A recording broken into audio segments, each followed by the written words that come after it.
Hi the BookTube, how are you all doing? Hope you've had a good weekend. Sorry if I come across as really tired or really weird in this video. I stayed up way too late last night. We're able to bubble here in the UK. I have extended households now, and had my sister and her husband over for dinner last night, and we were playing board games till way too late, and then when they left there was a big pile of washing up for me to do, and once I did the washing up, ended up reading, so went to bed really late. So I've only got like 3/4 of a cup of coffee in me, so I might not be making that much sense. But it's Tag Tuesday, thought I'd do a tag. And I was tagged in the Pain Over Joy tag by Book Time with Elvis, Mark over at Book Time with Elvis.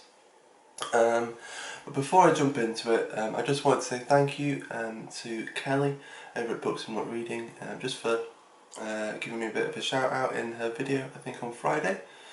Yeah, and also just thank you to everyone who came over to say hi. It's really nice to meet you all, and yeah, I look forward to getting to know you all a bit better over here on BookTube. So yeah, just thank you for, thank you. But yeah, so I'm going to be doing the Pain Over Joy tag. As I said, I was tagged by Mark over at Book Time with Elvis, and this tag was created by Jessica over at Lady Loves Dead Reads, and I'll link them both down underneath in the description, along with questions. But yeah, I'll jump right into it. So the first question is, do you mostly read books illustrating pain or illustrating joy?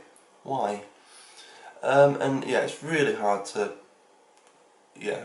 really split them up in my head, really. I think a lot of people have said that most books are like 50-50. So yeah, it's quite hard to to kind of differentiate, to split them up. And also, like, pain and joy, they're kind of like they're like the extremes almost, and like, there's a fair bit of middle ground that lots of books probably deal with as well. But I think, with getting with what this tag's trying to say, I think I probably do read more books that focus a little more on pain than they do on joy. It was quite hard, really. I was going through my Goodreads, through all the books I've read recently, and with most of them I just didn't know. But I think if I were to boil it down, I'd say, yeah, probably I read more books that illustrate pain. Question number 2. Do you see books about pain as more intellectually valuable? Why or why not? In a way, yeah, I think I do. Yeah, before I get into it, I don't necessarily think that books about pain are more valuable, full stop. Because just because something's intellectually valuable, I don't think it makes it more valuable. But yeah, to answer the question, yeah, I do think a book focusing on pain, I think it is a little more intellectually valuable. And I think that's just because, a book, focusing on pain, on conflict, on turmoil, whether large or small, it's trying to hook into human nature and human experience, what it's like to be here, and I guess books are part of what help us make sense of these kind of things, or at least they're things that help me make sense of these kind of things, and so because of that, in a way, every book that is dealing with these kind of things is a kind of thought experiment, in a way, or it's just an illustration of life, and so yeah, for that reason, I think it's probably more intellectually valuable, yeah, it kind of makes me think this question of something that Thom Yorke from Radiohead said in an interview. He said that you want to watch out for when people stop listening to sad music, because when people stop listening to sad music, they're turning themselves off and they don't want to know anymore. And I think that there's something of that, a kind of parallel with maybe sadder books and books that involve a bit more pain. That you're when you're reading them, you're trying to understand something, and when you're reading a book that doesn't do that, you are kind of turning yourself off. You're distracting yourself in some way. And not that that's always a bad thing, but that is something that's happening, I think. But yeah, anyway, then the third question is, why do you think major book prizes like the Booker and the Pulitzer mainly award books about pain? And I think it was Steve Donoghue who said that the word "about" here in this question is a bit weird, and yeah, I kind of noticed that too. And but yeah, I get what they're trying to say, and although all these books that win the prizes, they're not about pain. They're about a lot more than that. They're still involving pain, and I think part of the reason is, as I was saying with the last question, these kind of books tend to be dealing with human nature, and the books that win these prizes, they tend to be, kind of focused on our particular moment in some way or other, directly or indirectly. And so our social, political, cultural moment, whatever, is kind of part of what makes people think these books are important, I think. And when a book like that wins, one of these prizes, it's saying something about us culturally, and so the pain and the troubles in these books, are often things that at least the judges are thinking that these are problems that are going on today and problems that need to be talked about, I think. So that at least might be part of why I think they win it. And also because often there's the idea that all these troubles, all this pain can be overcome as well. And so for a lot of people there's a bit of maybe validation and solidarity there, and also hope. And so that might be a part of it as well. But yeah, I'm not sure if I answered that question very well. But anyway, question 4 is, do you agree with the phrase guilty pleasure? Why or why not? And yeah, as people have answered this, I think Brian Bookish and Steve Donoghue, they were giving a maybe more accurate definition of guilty pleasure, because I guess that this question is kind of leaning more towards books that you'd feel a bit embarrassed by, maybe not actually guilty, but a bit embarrassed by. And I don't think there's a reason why you should feel embarrassed by what you're reading. I'll probably get into that in the next question. But yeah, when I could definitely remember in Steve's video when he did this tag, and he's saying how really guilty pleasure is when you're reading something that you've probably read loads of times, and there's something that at least to you is probably a bit more important. Something that you need to get checked off your list.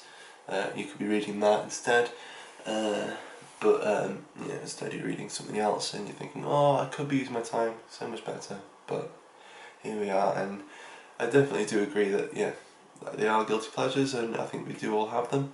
For me, it's a bit nerdy, but I could spend an evening just dipping in and out of the Norton Poetry Anthology, and I could just be leaving whatever novel I'm reading on the side and happily just weave in and out and free associate between different poets and different poems. And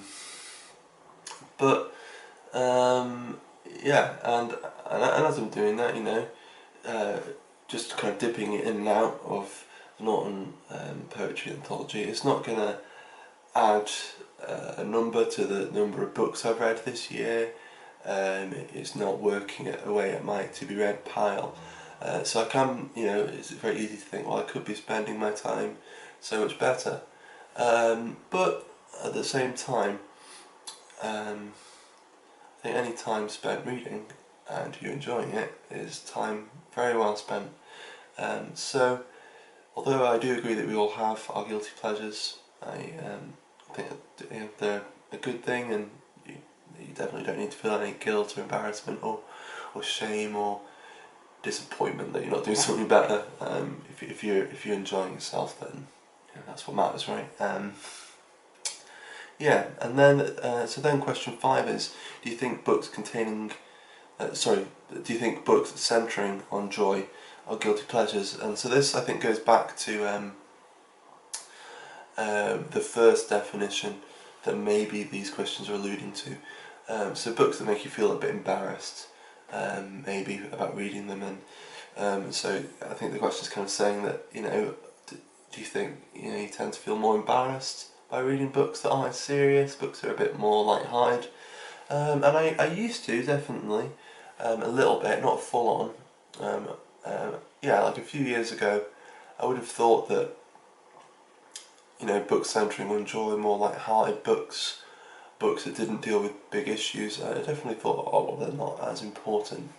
But yeah, I can remember a few years ago, I was going through a bit of a rough patch, and I was reading In Cold Blood by Truman Capote, and I was at uni, and it was just before a new semester, and I was getting some of my own reading done before I did the reading for the different courses. And I was going to be doing a course on Caribbean slavery, on literature around Caribbean slavery.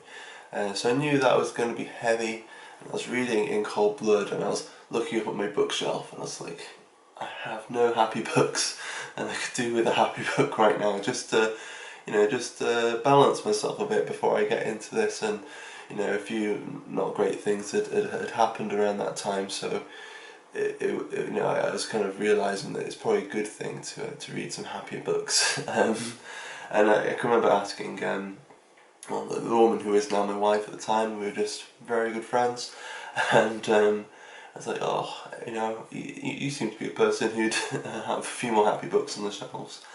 Yeah, and she lent me a few books. She lent me, is it L.M. Montgomery who wrote Anne of Green Gables? And there was a book by her called The Blue Castle she lent me, and she lent me Pollyanna, and one of the Redwall books, if you know the Redwall books, about little animals, but it's all kind of medieval and sea pirates and battles and monasteries on fire, but they're animals, and it's cute and it's great.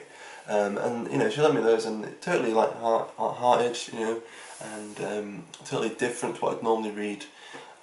But they helped. They just helped me level myself, really, and so yeah, I don't really think they're guilty pleasures, really. I think they are books that are good to read, and it's valuable time reading when you're reading them. So no, I don't think that books centering on joy are guilty pleasures. Then the next question is, do you read in secret? Are there books you read but never talk about because of embarrassment, shame, or guilt about liking them? And no, I don't really think so. As I said, I even when I was reading those books, like maybe like Pollyanna or The Blue Castle, I wouldn't mind, sitting at a cafe reading those books and having people see that I was reading them. I didn't really mind. Yeah, I never really cared too much. So question 7 is the Who Do You Tag? And I had a look around, and I think all those people haven't done the tag yet. Forgive me if you have, or forgive me if you've been tagged already. Yeah, so first I'll tag Duncan McCurdy. I don't think he's done a video for about a month or so, but yeah, if you're up for it, Duncan, feel free. I'd recommend his channel. He started doing like a little library tour kind of thing. I know he did a video where he was going through his non-fiction, and he had lots of sort of film sort of biographies, Yeah, that was really cool and really got me in the mood for some old films.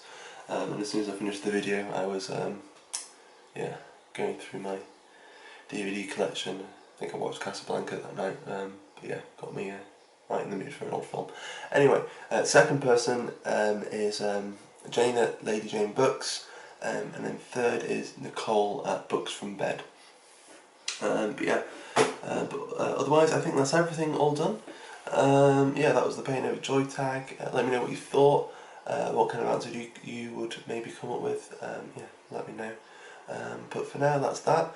I'll probably see you all at some point this week. But yeah, take care. Yeah, bye bye.